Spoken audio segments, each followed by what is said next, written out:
rasakanku.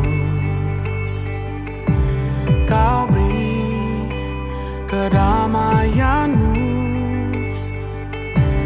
dalam keraguan, ku temukan wajahmu.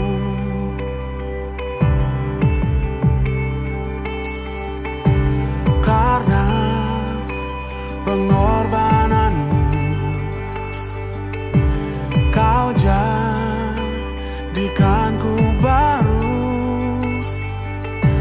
Sungguh ku terkagum, amanku di dalam-Mu, Yesus. Kau membuatku sesuai rencana-Mu. Kau memegang setiap musim hidupku.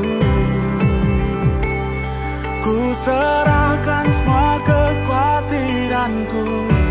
Ku milik-Mu.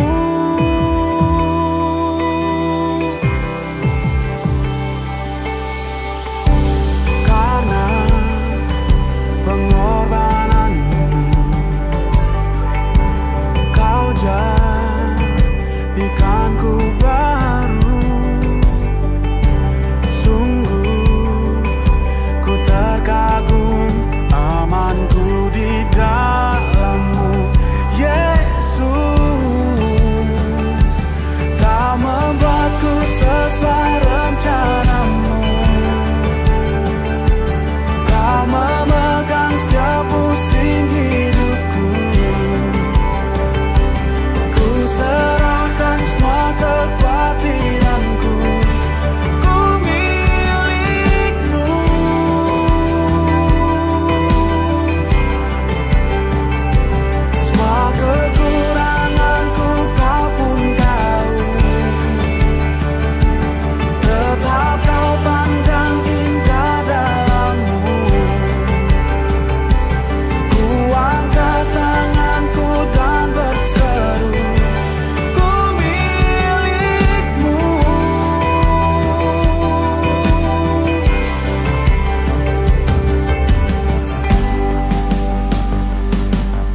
kami milik-Mu Tuhan.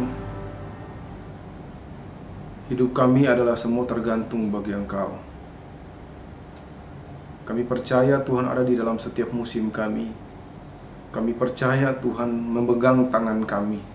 Kami percaya Tuhan yang menuntun langkah kami sampai saat ini Tuhan. Apapun kondisi kami, apapun keadaan dunia ini, satu hal yang kami tahu, kami adalah milik Kristus. Dan kami adalah kepunyaan-Mu, dan Engkau tidak pernah meninggalkan kami.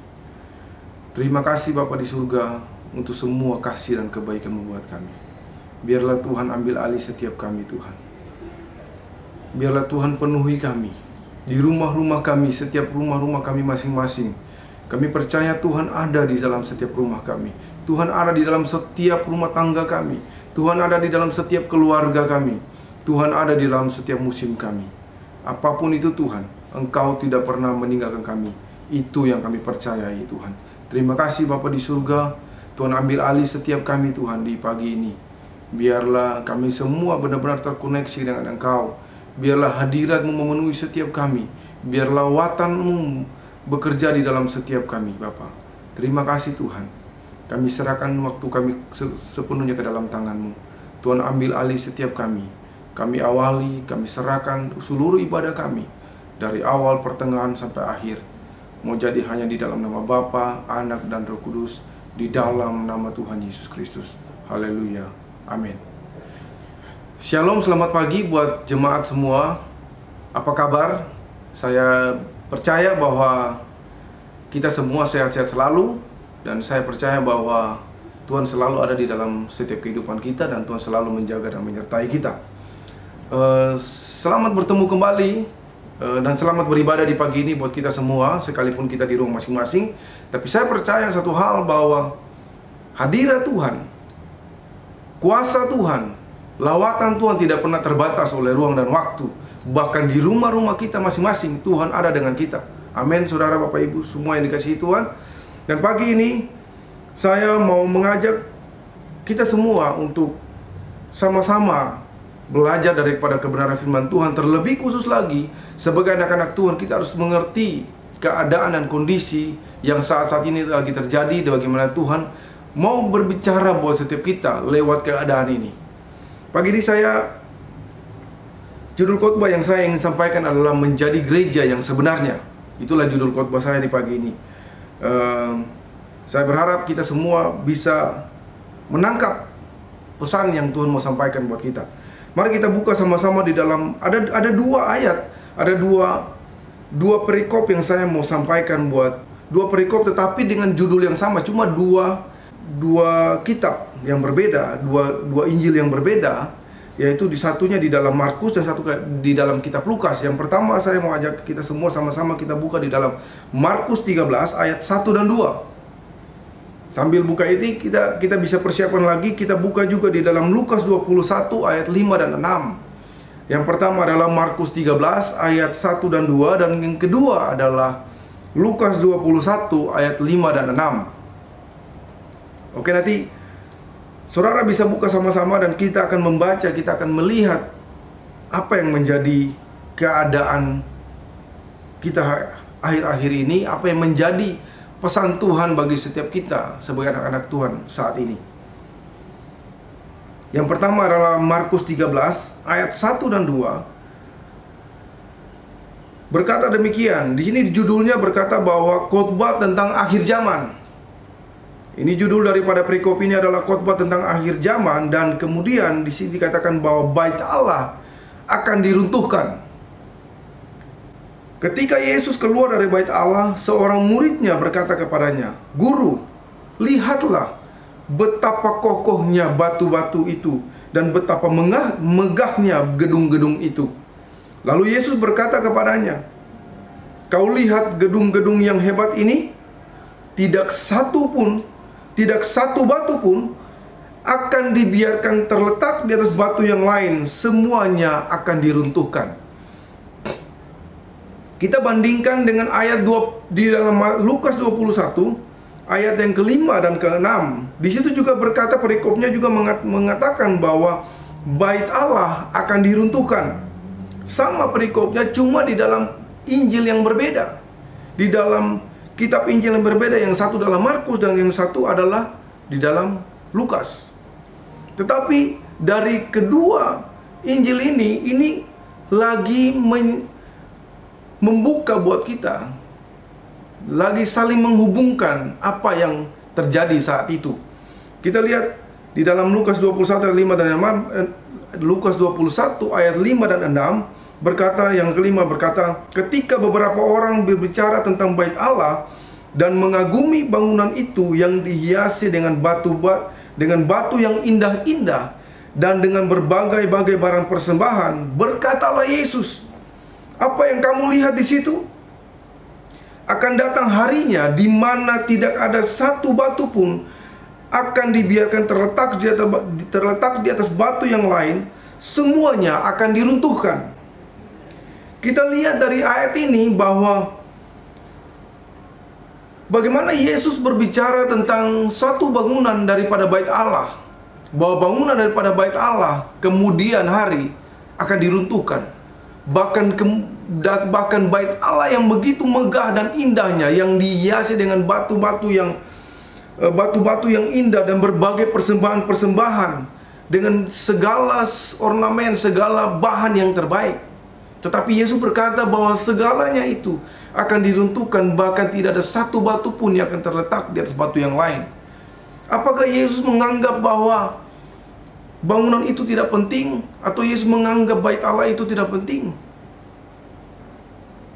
Bukan tentang bait Allahnya yang tidak penting, saudara yang dikasihi Tuhan. Hari-hari ini Tuhan bukan lagi sengaja atau ikut-ikutan dengan perkembangan teknologi yang tadinya ibadah di gereja dan sekarang ibadah secara online. Tuhan bukan lagi sekedar ikut-ikutan, saudara Bapak Ibu yang dikasihi Tuhan. Tuhan bukan lagi sekedar ikut-ikutan membuat perkembangan teknologi lalu membuat bahwa ini zamannya teknologi lalu jadi ibadah tidak perlu lagi di tempat ibadah atau tidak perlu lagi di gereja. Bukan itu maksudnya. Tetapi yang sebenarnya dari ayat ini, dari kisah ini, kita bisa melihat bahwa bangunan bukan sesuatu yang esensi buat Tuhan. Nanti kita lihat kenapa sampai bangunan bukan sesuatu yang esensi buat Tuhan. Kita lihat bahwa hari-hari ini Tuhan bukan lagi segera ikut-ikutan untuk perkembangan zaman. Benar, kita anak-anak Tuhan harus bisa up to date untuk bisa berkembang sesuai zaman, untuk bisa jadi berkat di dalam setiap perkembangan zaman.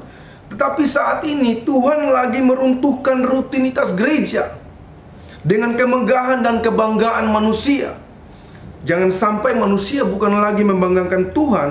Jangan sampai manusia bukan lagi mengagungkan Tuhan, tetapi manusia lagi mengagungkan dirinya sendiri. Karena apa? Karena dia sanggup dan mampu untuk membuat gereja yang besar, gereja yang mewah. Kita lihat saat-saat ini bahwa sekalipun di banyak tempat di kota-kota besar ada gereja yang besar, ada gereja yang mewah, tapi hari-hari ini kita lihat bahwa gereja yang besar dan gereja yang mewah, gereja yang lengkap dan segala sesuatu tidak adalah gunanya. Karena segalanya saat ini tidak bisa beribadah di gereja tersebut. Kembali ke rumah, beribadah di rumah masing-masing dengan keluarga masing-masing, apa adanya. Kita lihat juga bahwa banyak terjadi persaingan anak-anak Tuhan akibat punya fasilitas dan punya segalanya, punya urapan, punya kuasa, punya pengetahuan yang hebat. Banyak hamba-hamba Tuhan bersaing bahkan saling menyerang untuk menunjukkan siapa yang paling sakti di antara mereka. Apakah ini yang Tuhan mau? Tuhan lagi meruntuhkan rutinitas gereja yang sehari-hari, yang hari-hari kemarin kita salah tafsir, yang hari-hari kemarin kita salah dalam mengaplikasikan cinta kita buat Tuhan. Boleh kita membuat segalanya untuk Tuhan, tetapi jangan lupa, jangan kita sampai salah melangkah. Kita mesti cek hati kita, jangan sampai apa yang kita buat bukan untuk mengagungkan Tuhan, bukan untuk memuliakan Tuhan, tetapi justru adalah untuk menyatakan bahwa siapa kita sebenarnya, bahwa kita adalah hebat, bukan Tuhan yang hebat. Hari-hari ini Tuhan lagi mau buat lagi bukakan buat kita bahwa gereja yang sebenarnya itu bukan sekedar bangunan, saudara yang dikasihi Tuhan.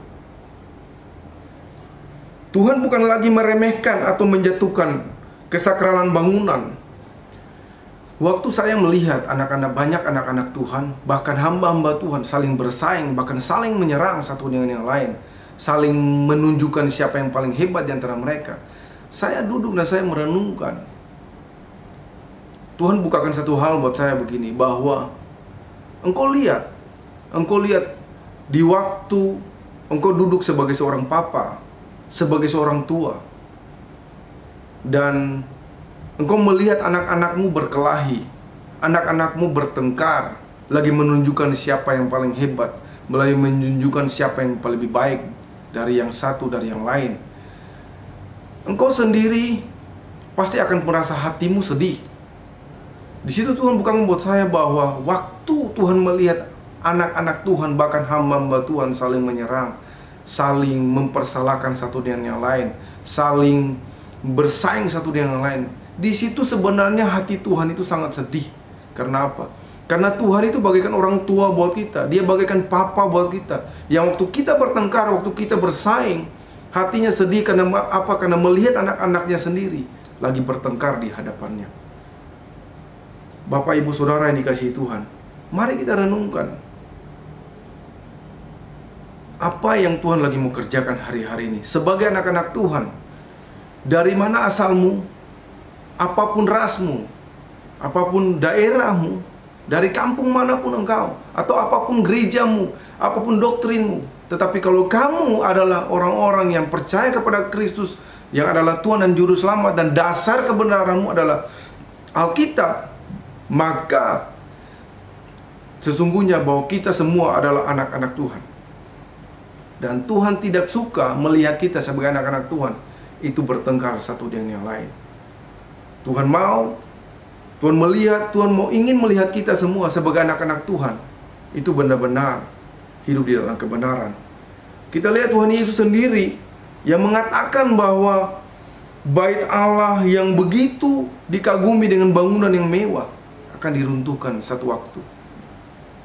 Itu zaman dahulu, di mana bait Allah itu ada di Yerusalem, dan Yerusalemlah tempat orang menyembah Tuhan di sana.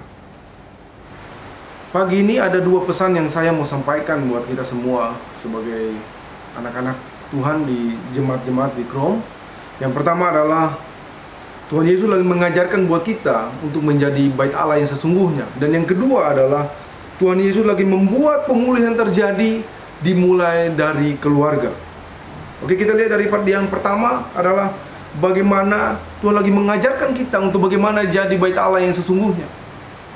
Tuhan lagi mengajarkan kita penyembahan yang sesungguhnya itu seperti apa. Tuhan lagi mengajarkan buat kita bahwa menjadi penyembah-penyembah yang benar. Kenapa demikian? Kenapa sampai Yesus bisa berkata bahwa tabut Allah akan diruntuhkan? Itu karena apa? Yang pertama yang saya tangkap karena tabut Allah sudah tidak ada lagi di Yerusalem. Yang membuat orang menyembah, yang membuat orang beribadah ke Yerusalem saat itu adalah karena tabut Allah ada di situ. Tetapi saat itu sudah tidak ada tabut Allah lagi di tempat itu.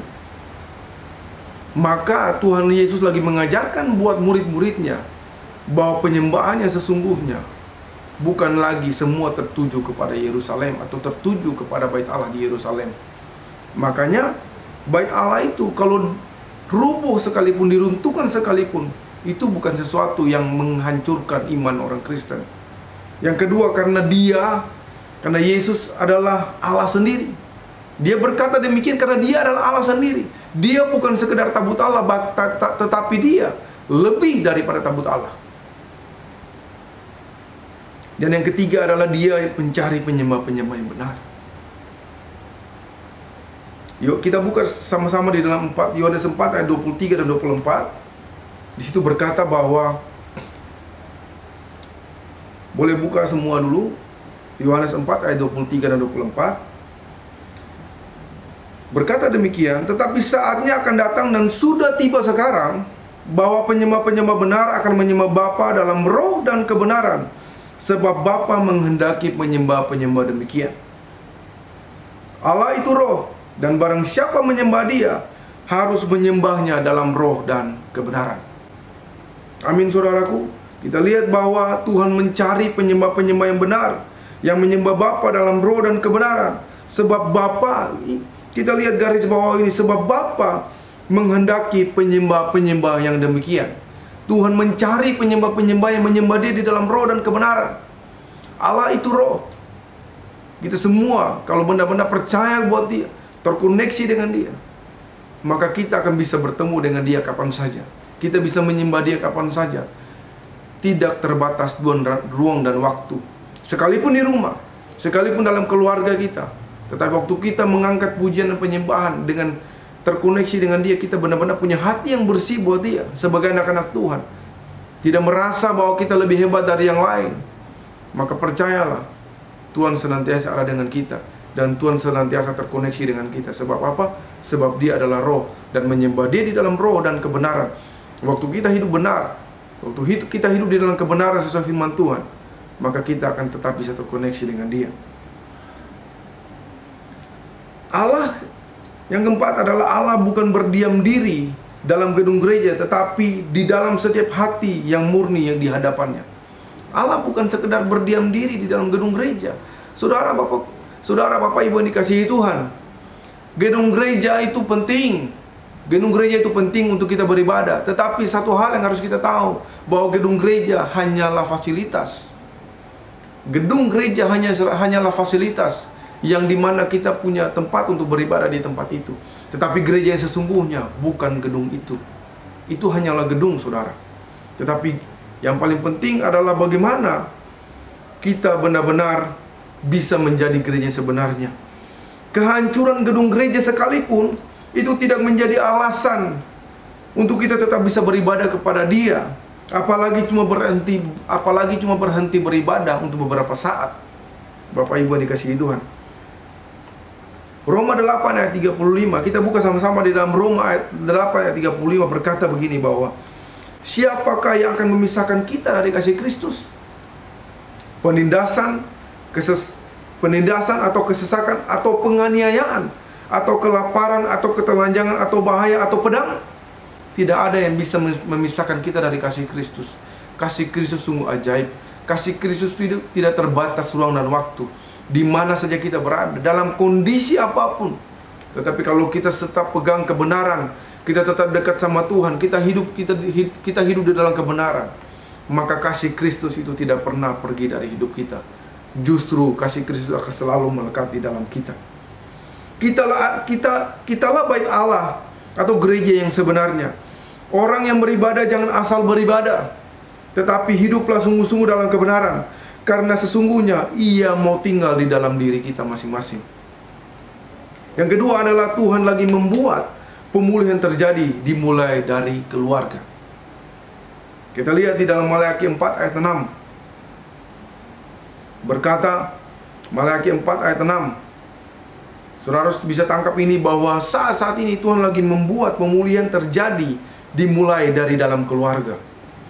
Maleakhi 4 ayat 6 berkata, maka Ia akan membuat hati bapa-bapa berbalik kepada anak-anaknya, dan hati anak-anak kepada bapa-bapanya, supaya jangan aku datang memukul bumi sampai musnah. Bayangkan Tuhan berkata seperti itu, bahwa Dia ingin membuat hati bapa-bapa kembali kepada anak-anak, hati anak-anak kembali kepada bapa-bapa. Artinya begini, Tuhan lagi ingin membuat hati keluarga itu kembali. Hati bapak-bapak kembali kepada keluarganya, hati keluarga kembali kepada bapaknya.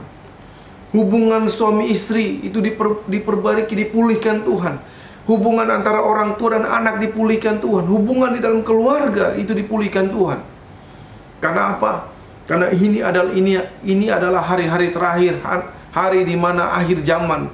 Kita sudah lagi menuju kepada akhir zaman. Kita bukan lagi ada seperti yang saya sampaikan 2 minggu yang lalu, bahwa kita bukan lagi sedang ada di depan gerbang selamat datang masa akhir zaman, tetapi kita sudah berjalan, kita sudah melewati gerbang itu, dan kita sudah berjalan di dalam masa akhir zaman itu. Makanya Tuhan mau untuk di akhir zaman ini, Tuhan mau pemulihan bukan sekedar dari luar, tetapi Tuhan mau pemulihan itu terjadi dari dalam rumah tangga. Tuhan mau pemulihan itu terjadi dalam keluarga. Tuhan mau pemulihan itu terjadi dari antara suami istri. Tuhan mau pemulihan itu terjadi antara orang tua dan anak-anak. Itu yang paling penting. Supaya apa? Karena dia bilang bahwa supaya jangan aku datang memukul bumi sampai musnah. Mari bapak-bapak, mari orang tua, ambil tongkat otoritas kita dan berdiri jadi imam dalam keluarga kita. Perkenalkan Yesus adalah Tuhan buat keluarga kita. Bawalah mereka kepada jalan keselamatan. Jadilah berkat dan jawaban buat keluarga kita masing-masing. Keluarga kita butuh Tuhan. Keluarga kita butuh kita. Kita harus jadi berkat untuk keluarga kita. Kita harus menyampaikan pesan Tuhan buat keluarga kita. Kita harus berdiri dan menyatakan bahwa Yesus adalah Tuhan dan Juru Selamat. Segalanya Tuhan berikan buat kita. Kembali ke keluarga kita masing-masing. Mungkin hari ini kita bisa katakan bahwa saya belum bisa apa-apa. Berdoa saya masih biasa-biasa. Saya belum bisa berkhotbah. Saya mau sampaikan buat kita semua. Lakukanlah apa yang engkau bisa. Sederhana sekalipun lakukan itu, daripada engkau tidak lakukan sama sekali. Lakukanlah. Yang sederhana pun Tuhan akan lihat itu. Karena hal yang besar akan dimulai dari hal yang kecil. Saat ini Tuhan lagi mengajar buat kita. Mari melangkah. Mari melangkah. Jadi berkat bagi keluarga kita. Pemulihan itu terjadi dalam keluarga kita. Suami-suami, pegang tongkat otoritasmu dan lakukan kebenaranmu. Bawa istri dan anak-anakmu ketemu sama Tuhan. Perkenalkan Yesus buat mereka. Karena Tuhan itu sangat mengasihi keluarga. Kenapa sampai Tuhan mau bahwa pemulihan itu harus terjadi dimulai dari keluarga? Saya mau sampaikan bahwa keluarga itu menempati pusat hati Allah. Dimulai dari masa awal penciptaan manusia, keluarga ada duduk. Keluarga itu menempati pusat hati Allah. Sampai hari ini, keluarga masih tetap ada di pusat hati Allah untuk mengalami pemulihan. Makanya waktu penciptaan manusia, Tuhan lihat Adam sendiri. Tuhan katakan tidak baik manusia seorang diri. Adam perlu istri. Adam perlu keluarga. Dan keluarga adalah sesuatu yang penting di mata Tuhan. Karena kita juga adalah bagian daripada keluarga-keluarga Allah. Kita juga bagian daripada keluarga Kristus. Mari gereja, umat yang dikasihi Tuhan kita dalam Yesus Kristus, ingat bahwa kita semua, Bapak, Ibu, Saudara dikasihi Tuhan dan saya, kita semua adalah gereja yang sebenarnya. Kita lebih daripada sekedar gedung gereja. Yang Tuhan inginkan, yang Tuhan rindukan adalah kita sebagai gereja adalah orang-orang yang benar-benar pulih buat Tuhan. Supaya waktu Tuhan datang, waktu Tuhan menjemput kita, waktu akhir zaman itu segera datang, Tuhan mendapatkan kita semua hidup berkenan di hadapannya. Tuhan mendapatkan kita semua adalah gereja-gereja yang dipulihkan Tuhan. Kita bukan sekedar gedung gereja, Saudara Bapak Ibu, tapi kita adalah gereja yang sesungguhnya. Mungkin hari-hari ini banyak kita yang kesulitan dengan masa seperti ini. Tapi saya mau ngajak Bapak Ibu Saudara semua, mari tetap bersyukur kepada Tuhan Yesus. Karena apa? Karena Tuhan ada di dalam setiap musim hidup kita. Tuhan ada di dalam setiap musim hidup kita. Dan Dia selalu ada di dalam musim itu untuk menyertai kita. Tuhan berkati kita semua. Semoga apa yang saya sampaikan benar-benar bisa Bapak Ibu jemaat semua bisa tangkap pesan ini dan bisa jadi berkat buat kita semua. Mari sebelum tutup, saya ingin berdoa buat kita semua. Mari arahkan hati kita dan kita berdoa sama-sama, biarlah kita semua bisa berjalan bersama Tuhan, berjalan sesuai dengan arahan Tuhan, berjalan sesuai dengan hati Tuhan. Mari kita berdoa. Tuhan, kami bersyukur untuk saat ini. Apapun kondisi kami, apapun keadaan dunia ini, kami tetap mau bilang, Tuhan Yesus, Engkau baik. Tuhan Yesus, Engkau luar biasa buat kami. Engkau tetap Allah yang hidup buat kami. Engkau tetap Allah yang tidak pernah tergoyahkan dalam hidup kami. Kami tetap menyembah Engkau. Kami tetap memuji Engkau. Sekalipun kami tidak bisa beribadah di gereja kami masing-masing. Sekalipun kami di rumah. Sekalipun kami di rumah masing-masing, tetapi kami tahu satu hal. Tuhan ada di dalam setiap rumah tangga kami. Tuhan ada di dalam setiap keluarga kami. Bahkan Tuhan ada di dalam setiap bilik-bilik keluarga kami. Tuhan ada di dalam setiap bilik-bilik rumah kami, Tuhan. Engkau adalah Tuhan yang roh, yang tidak pernah terbatas dalam ruang dan waktu. Engkau jamah setiap kami, Tuhan. Engkau pulihkan setiap kami. Kami berdoa di dalam nama Tuhan Yesus. Biarlah saat ini Tuhan pulihkan hati bapak-bapak. Tuhan pulihkan hati anak-anak. Tuhan pulihkan hati istri-istri, hati mama-mama, hati keluarga-keluarga Tuhan pulihkan di dalam nama Tuhan Yesus. Keluarga-keluarga dipulihkan. Hati bapak-bapak kembali kepada anak-anak. Hati anak-anak kembali kepada bapak-bapak. Kehidupan suami istri dipulihkan Tuhan. Kehidupan orang tua dan anak dipulihkan Tuhan di dalam nama Tuhan Yesus. Biarlah pesan ini Tuhan, pesan di pagi ini boleh menjadi berkat buat kita semua, dan boleh menjadi kekuatan buat kita semua. Dan kami sebagai anak-anak Tuhan, biarlah kami semakin mengerti rencana hati Tuhan, rencana dan hati Tuhan buat kita semua. Terima kasih Bapa di surga. Mari jemaat arahkan hatimu dan siap yang memberkati dari Tuhan. Tuhan memberkati engkau dan melindungi engkau. Tuhan menyinari engkau dengan wajahnya dan memberikan engkau kasih karunia. Tuhan menghadapkan wajahnya kepadamu dan memberikan engkau damai sejahtera yang melampaui segala akal. Kasih, anugerah, limpah rahmat dari Tuhan kita Yesus Kristus, persekutuanmu yang indah di Roh Kudus menyertai dan mengawali setiap langkahmu, mulai dari hari ini terus kekal sampai selama-lamanya. Tuhan berkati kita semua. Amin. Memuji kebesaran-Mu,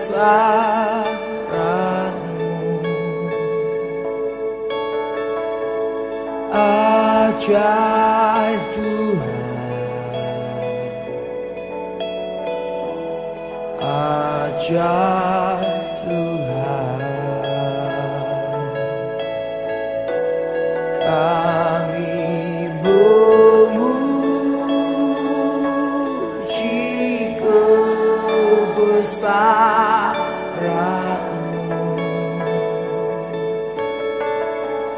ajaib Tuhan, ajaib Tuhan.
God.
Ibadah sudah selesai. Tuhan berkati kita semua. Jemaat Krom di mana saja engkau berada. Biarlah penyertaan Tuhan selalu sempurna buat kita. Tetap jaga kesehatan, stay at home, sering cuci tangan, jangan lupa keluar pakai masker. Dan Tuhan menyertai kita, Tuhan berkati kita dalam setiap aktivitas kita, kehidupan kita sehari-hari. Bahkan pekerjaan yang kita lakukan di rumah kita masing-masing, Tuhan ada dengan kita dan memberkati kita selalu. Shalom, selamat pagi. Haleluya, amin.